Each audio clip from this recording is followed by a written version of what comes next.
আসসালামু আলাইকুম। চলুন শুরু করা যাক। আল্লাহর তরবারি কোন সাহাবীকে বলা হয়? সঠিক উত্তর হচ্ছে খালিদ বিন ওয়ালিদ রাদিয়াল্লাহু তাআলা আনহু। এবারে প্রশ্ন হচ্ছে জমজম কি কাকে বলে? সঠিক উত্তর হচ্ছে এটি একটি প্রসিদ্ধ কুয়া। এবারে প্রশ্ন হচ্ছে ঈমানের বিপরীত কি? ঈমানের বিপরীত হলো কুফরি। এবারে প্রশ্ন হচ্ছে জান্নাতুল বাকি কিসের নাম? সঠিক উত্তর হচ্ছে এটি একটি কবরস্থানের নাম। এবার প্রশ্ন হচ্ছে কিয়ামত শব্দের বাংলা অর্থ কী? সঠিক উত্তর হচ্ছে কিয়ামত শব্দের বাংলা অর্থ উঠে দাঁড়ানো।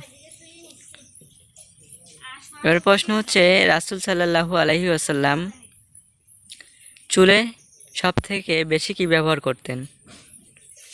সঠিক উত্তর হচ্ছে তেল ব্যবহার করতেন। এবারে প্রশ্ন হচ্ছে পুরুষের জন্য টাকনুর নিচে কাপড় পরা কি? টাকনুর নিচে কাপড় পরা পুরুষের জন্য হারাম। এবারে প্রশ্ন হচ্ছে কোন কথাটি মিজানের পাল্লা সওয়াব দিয়ে ভরে দিবে? সঠিক উত্তর হচ্ছে আলহামদুলিল্লাহ। এবারে প্রশ্ন হচ্ছে হযরত ওমর রাদিয়াল্লাহু তাআলা আনহু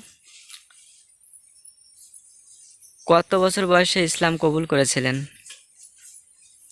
সঠিক উত্তর হচ্ছে 27 বছর বয়সে। এবারে প্রশ্ন হচ্ছে হামামা কোন সাহাবীর মায়ের নাম? সঠিক উত্তর হযরত বেলাল রাদিয়াল্লাহু তাআলা আনহু। আল্লাহর বাগ কোন সাহাবীকে বলা হয়? সঠিক উত্তর হচ্ছে হযরত আলী রাদিয়াল্লাহু তাআলা আনহুকে। সারা কে ছিলেন? সঠিক উত্তর হচ্ছে একজন নবীর স্ত্রী।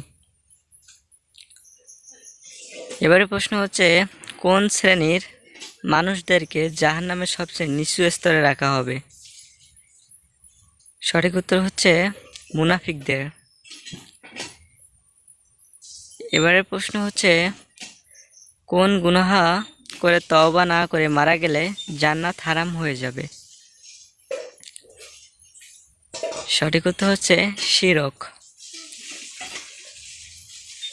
এবারে প্রশ্ন হচ্ছে সাফা ও মারওয়া কিসের নাম? সঠিক উত্তর হচ্ছে পাহাড়ের নাম। এবারে প্রশ্ন রাসূল সাল্লাল্লাহু আলাইহি ওয়াসাল্লাম কখন নামাজ উপহার পেয়েছিলেন?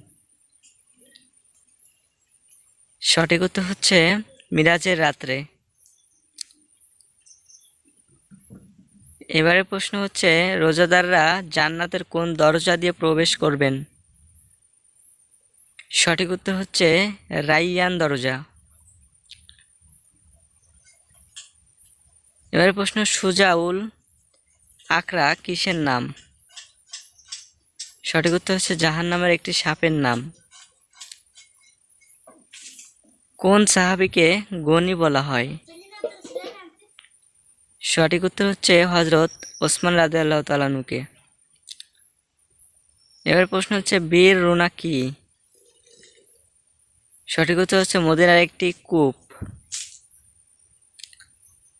কোন নবীকে সমুদ্রে ফেলে দেওয়া হয়েছিল? সঠিক উত্তর হচ্ছে হযরত ইউনুস আলাইহিস সালামকে। সকলকে অসংখ্য ধন্যবাদ ভিডিওটি দেখার জন্য। ভিডিওটি ভালো লাগলে অবশ্যই চ্যানেলটি সাবস্ক্রাইব করবেন এবং পাশে থাকা বেল আইকন অন করে দিবেন। এবং যারা সাবস্ক্রাইব করে রেখেছেন তাদেরকে অসংখ্য ধন্যবাদ। আমাদের পরবর্তী ভিডিও দেখতে অবশ্যই নোটিফিকেশন অন করে রাখবেন।